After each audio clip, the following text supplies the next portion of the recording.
So how it all worked out was Ohio State was my 5th seed and Oregon was my number 2 seed. Now I have 2 Big Ten teams on here.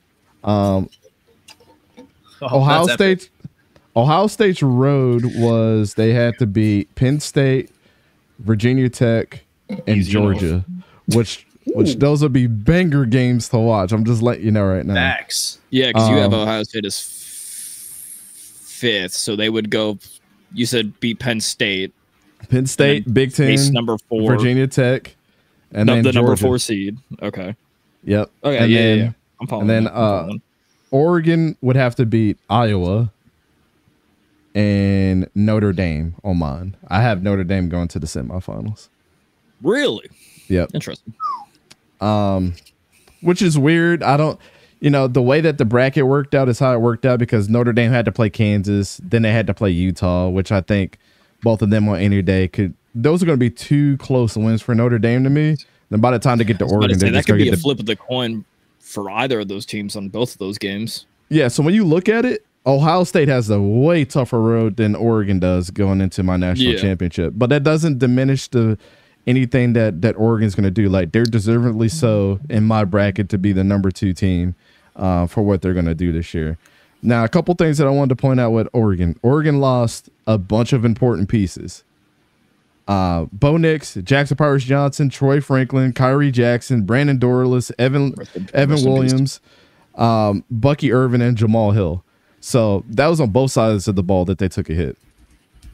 And then you also go to their transfer portal. What Oregon lost in the transfer portal with names like, corner, Cole Martin, that gained with players like Jabbar Muhammad to fill in his place. So those are, Jabbar Muhammad came from Washington and they were just national champions. And he was a big part of the way that their defense was, right? He was also, elite. Yeah. And then also they're beefing up their losses on offense too. Of course, we talked about Bo Nix, Bucky Irvin, Troy Franklin. They get a Evan Stewart.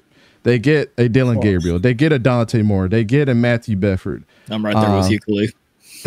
Who was a redshirt senior from Indiana. So he's going to be a beast on that offensive line. And I think right now Dan Lanning is putting the worst spot, putting a stamp on the worst spot on his team in the last couple of years, which has been his secondary. I don't care what anybody says. That's been a weak spot of Oregon. That's where they got tore up by Michael Penix Jr. every single year. Granted, Michael Penix Jr. had 3, a bona fide first-round receiver and then, 2 other guys that have been teetering on the brink of being the number 1 receiver on that team over the last couple of years. Mm-hmm.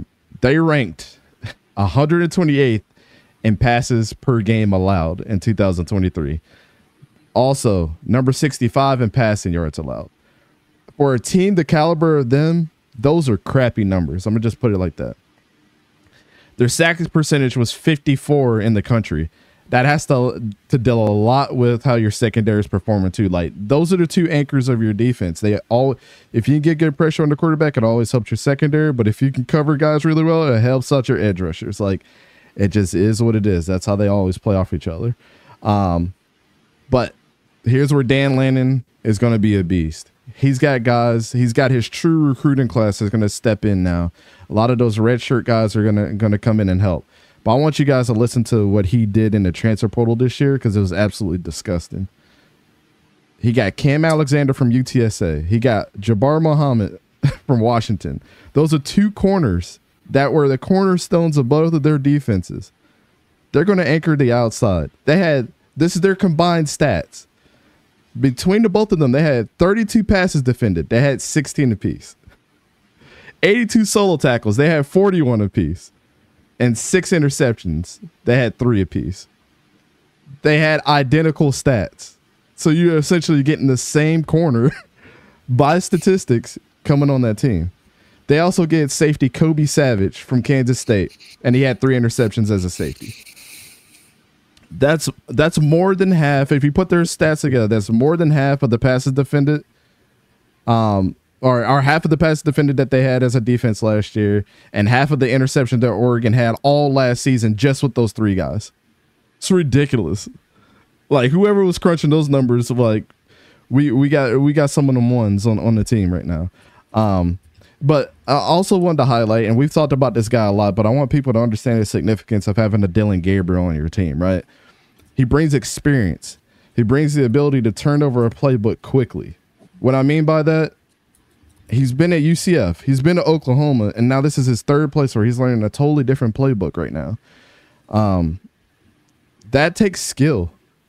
It really does. I don't care if you transfer 5,000 places in your career. To be able to be a starter on all those teams and be able to perform really well in all those offenses, that's not a run-of-the-mill thing, man. So when Dan Lanning was looking for the next quarterback to come in for Oregon, you also had to think who was the best replacement for Bo Nix that you don't have to teach him anything different, and how similar of a player like Bo Nix that you can get. You can't tell me in the country that a guy that is the most similar to a Bo Nix was Dillon Gabriel. If you had to clone Bo Nix, you get Dillon Gabriel. Outside of the size and the height, he's the next best thing to run the same exact playbook that Will Stein's going to run there at Oregon.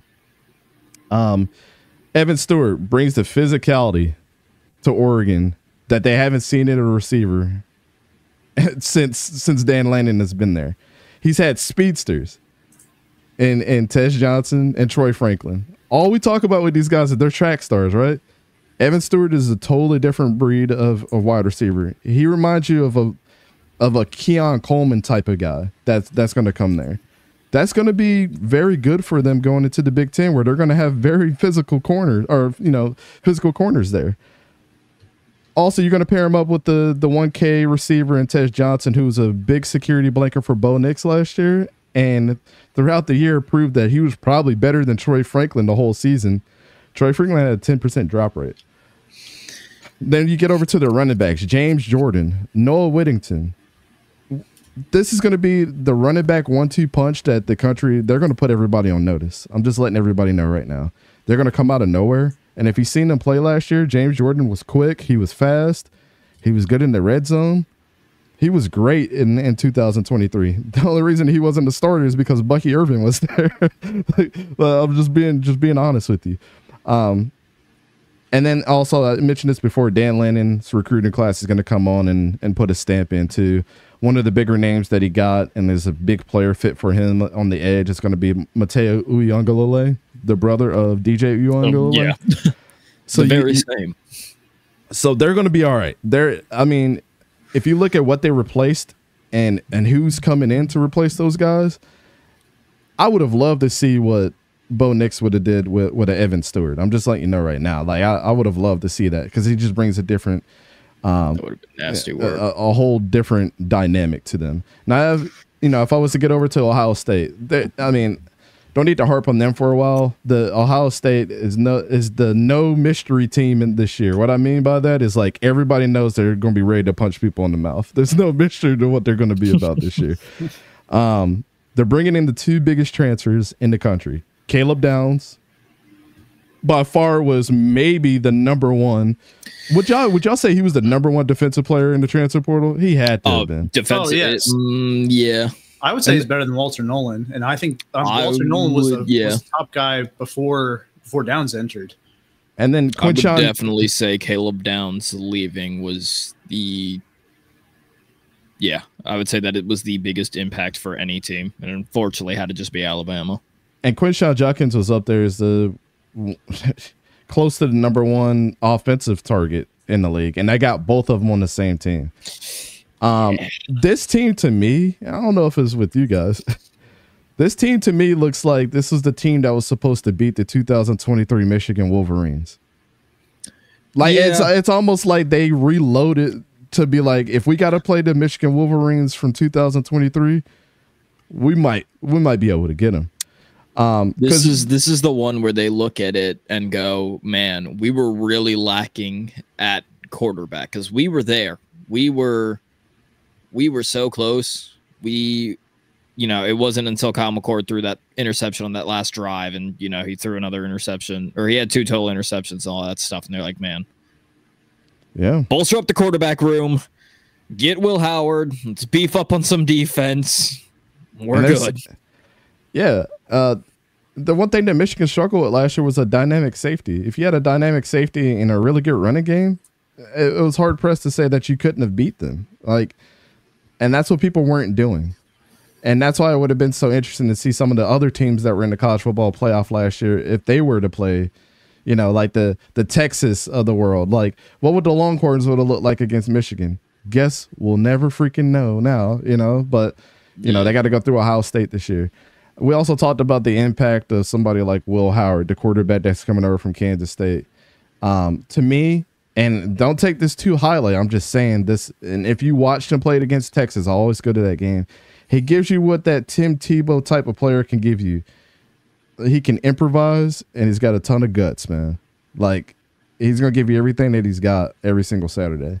He's not great at one thing as a quarterback, but he's really good at creating something out of nothing. And I think that's what Kyle McCord was not giving them last year. He was very vanilla on what he did, but I think he's the best of, if you were to put Kyle McCord and Devin Brown together, you might get like a Will Howard type of guy.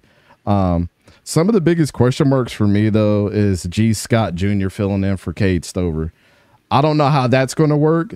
And I don't know if, you know, go back and watch our film study on Cade Stover. The dude he was up there as one of the best blockers in college football. I mean, he was definitely the closest next to Brock Bowers for me.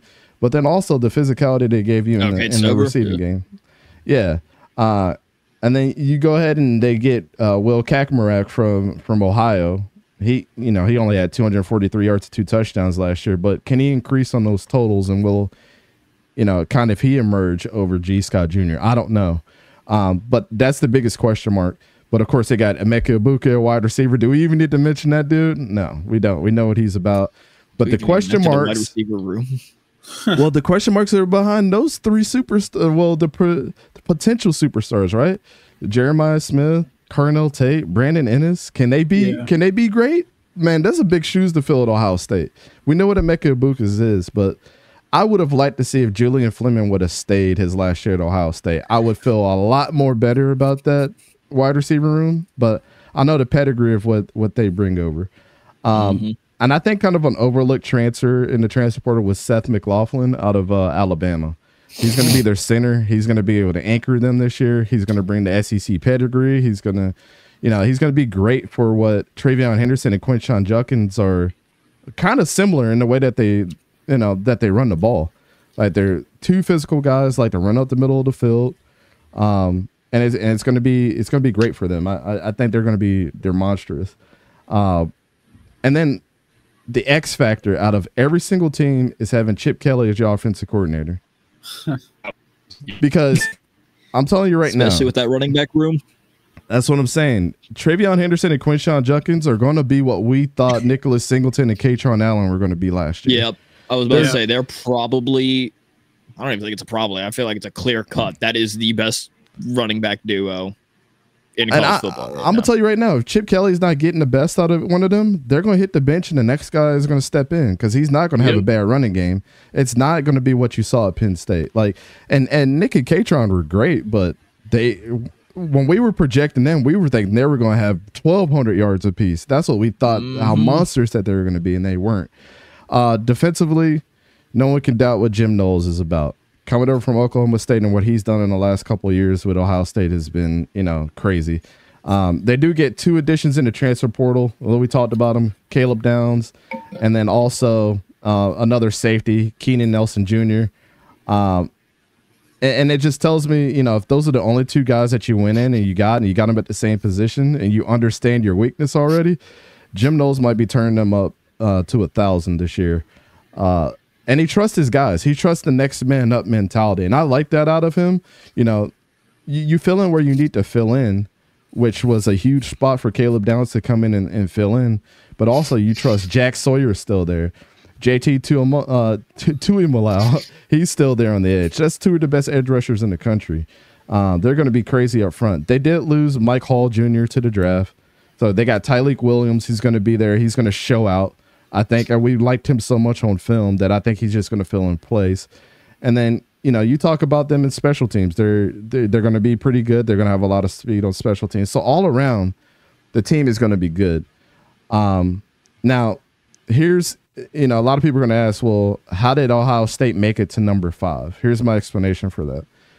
I don't have them in my Big Ten championship. Everybody knows I have Oregon and Iowa in my Big Ten championship. Iowa still ranked lower than them in my 12 team playoff. But I believe they're going to lose close to Oregon at Oregon, and I have them losing to Nebraska, which will sideline them until they beat Michigan later on in the season. Because I think Michigan's going to hover somewhere in like the top 15. And that'll catapult them up because they'll have better. It's probably going to be like how it usually is of the game between Ohio State and Michigan. One of these teams will go to the playoffs, the other will not. Back when it was the 4 team, it was always like that had so much major implications because both of them were either 2 or 3, or both of them were always ranked 1 through 4, and it's like loser of this pretty much is out. Yeah. So yeah, it's probably like if Michigan were to win. If you have Ohio State as a 2 loss, they're probably hovering around somewhere like 8 through 12, and if they lose, they're out and Michigan's in because it's like, well, Michigan just beat Ohio State. How can you keep Ohio State in at 3 losses, but Michigan, who we'll say have 2 and has the win over Ohio State? Well, here's the thing: people can't separate in their mind, especially like new watchers to college football these last several years that we've had a 14 playoff. Yeah. AP and CFP are 2 totally different things when they kick in. Completely different. They restructured the whole top 25. Like, they don't even worry about, like, Associated Press has whatever you thought that they were going to do, the CFP comes in and they mix everything up and they really put their feelings towards this. Because you can't tell me in the room, even if they lose against Nebraska, let's say Nebraska is an 8-win team. People are going to be like, all right, Nebraska's better than what we thought. Matt Rule is there, blah, blah, blah, blah, blah, blah. Yeah, we'll knock Ohio State down. But as soon as they play it's a rival game, former national champions, and they're going to be a 2-loss team at the end of the year. It's going to catapult them to 5. I can just see that happening because you're going to look at those 2 losses, and they're going to be close losses. And they're going to consider that. They're going to be like, well, they could have beat Oregon if it was this. They could have beat Nebraska if it was that. And I think that's what's going to catapult them back to number 5. And then they're just going to win out from there. And with that being said, as you guys have guessed it, I have Ohio State as my champion this year. As much as it pains me and as much as I want to see Dillon Gabriel get a national championship, I think that this game is going to be fun to watch. I think Dan Lannon is going to have his head down at the end of this game, and he's going to be disappointed in the performance that they're going to put out there because he could have probably got more by the talent that he's had there. But I'm going to tell you right now, Oregon's going to be a beast next year with Dante Moore under center. That his next recruiting class is going to come in. People are going to want to go to the transfer portal now because they have the stature that Oregon can be a national championship caliber team again. And that's the biggest recruiting monster that you can have in the country, is being that close to a national championship and having a really good coach. So even though they might lose this year, the Big Ten guys they're gonna love this. And I get it. I know I see you guys in the comments talking about Ryan Day, but people don't understand the impact that like Chip Kelly's going to have on that team. Yeah. You have a competent offensive coordinator. This is not Brian Hartline calling plays. This is not Brian Hartline coordinating an offense. He's there to strictly recruit and get weapons in now. Yep. I was about to say that. He is there to just give you all the 5-star wide receivers. Yeah. That's it. I just don't think Georgia has the depth this year to make it that deep. And I hate to say that. I think they're going to smack people in the mouth all season until they get to this point. And it's just, I think they're going to run out of gas. And it's nothing against Kirby. It's just, think about it. Yeah, no, it's everything against Kirby. That guy, no, I'm kidding. No, I like Kirby. I like him more than Ryan Day. I mean, it's going to pay me to see Ryan Day win a national championship. That's a low bar, but yes. But we'll get into the Ryan Day thing later because I'm going to rip him a new one. But this is the year he's got to do it to change the trajectory because right now the numbers are against Ryan Day, like heavy. So I don't know. I don't know if you guys agree with this or disagree, but I think it goes beyond on paper on this one, brother. Like y'all can say what y'all want in the comments, but these are the two, to me, the 2 best teams that are going to be at the end of the year. I mean, it's definitely possible. We've been saying since... I think we've been saying since Will Howard got to Ohio State, even before he was named the starter, that it is a high potential of Ohio State and Oregon facing each other 3 times this year. You know what this reminds me of? When Matt Stafford went to the Rams. Yeah. I'm not saying that he's Matt Stafford, but I'm that confident. That I don't think Will Howard is going to Ohio State, or no, I'm that confident that they're going to win the national championship, and he's going to be the reason. One of the reasons why. With confidence, yeah. Okay. Nah, bro. Like Will Howard is no joke, bro. No, I know he's not, and I am going to be a little bit curious to see if they're going to, and by that I mean Chip Kelly is going to use Will Howard a bit more in the run game, because he, mainly just if he needed to extend a play or if the pocket was collapsing. But like against Oklahoma State this past year, he had over 100 rushing yards. So it's like, we know the dude can run if needed, or if called upon. It could see if he's also going to be added to that rushing attack, along with Quinshon and Henderson. I never knew so many people hated Ohio State like that. Oh, it's so crazy to me. But I mean, I get people don't like Ryan Day, but I never felt like Ohio State was like some obnoxious team every single year. I just felt like they were just a really good program that always put it together. Like, I don't know. Out of all the schools, you got to give them credit too, because out of all the schools that they have in Ohio, which Ohio has some of the most, outside of Texas, they have the most FBS level schools in their state. You got to recruit against all of them. All of them. Regardless if they're in the MAC or not. Like, there's a lot of people's families that have gone to those schools where they're gonna, oh, your dad went here, let me pull you over here. Oh, but I got I got an offer from Ohio State. Nah, come over here. No, you know. How many people get pulled like that? You just never know. Come to the Patreon.